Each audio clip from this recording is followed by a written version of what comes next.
Municipal నుంచి మేము పారిశుద్ధ్య కార్మికులము మేము నిరసన చేస్తున్నాం.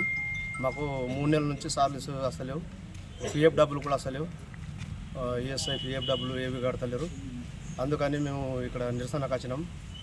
మా డబ్బులు మాకు ఇవ్వాలని మేము ఇక్కడికి వచ్చి సార్లకు తేలాలని చెప్పేసి వచ్చినాము. ధర్నాలు చేస్తలేము, కొట్లాడతలేము. మా డబ్బులు మాకు ఇవ్వాలని మేము నిరసనకు వచ్చినాము. దానివల్ల మాకు జీతాలు లేవు, అనారోగ్య పాలవుతున్నాము, చికెన్ గున్యాలు అవి వస్తున్నాయి, అందరికీ ఇంత ఇబ్బందుల పాలవుతున్నాము. ఎవ్వరికి మనశ్శాంతి లేకుండా ఇళ్ళల్లో అంటున్నారు, అసలేరు. మన పిల్లలను కూడా స్కూల్కి తోలెత్తే కూడా ఫీజులు కట్టలేని పరిస్థితులు ఉన్నాయి. దానివల్ల మాకు కూరగాయలు కొనుక్కునే దిక్కు కూడా లేదు, ఎవరు కూడా దగ్గర అనేస్తలేదు. దానివల్ల మేము ఈ నిరసన తెలుపుతున్నాం. ఈరోజు 3 నెలల నుంచి జీతాలు లేవు, ఇది 4 నెలల రన్నింగ్.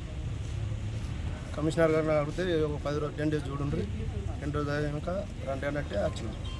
చూసినాం కూడా చూసినాం. ఇక మాకు అవస్థయి ఇక్కడికి వచ్చి కూర్చున్నాం. కమిషనర్ వచ్చిన 10 రోజులు అయిపోయిన తర్వాతనే ఇక్కడికి వచ్చినాం. నమస్కారం. మేము మున్సిపల్ కార్మికులం. మాకు 3 నెలల జీతాలు ఇస్తలేరు. మేము ఏం దీని డ్యూటీకి వచ్చాడో మాకు ఏం అర్థమవుతలేదు.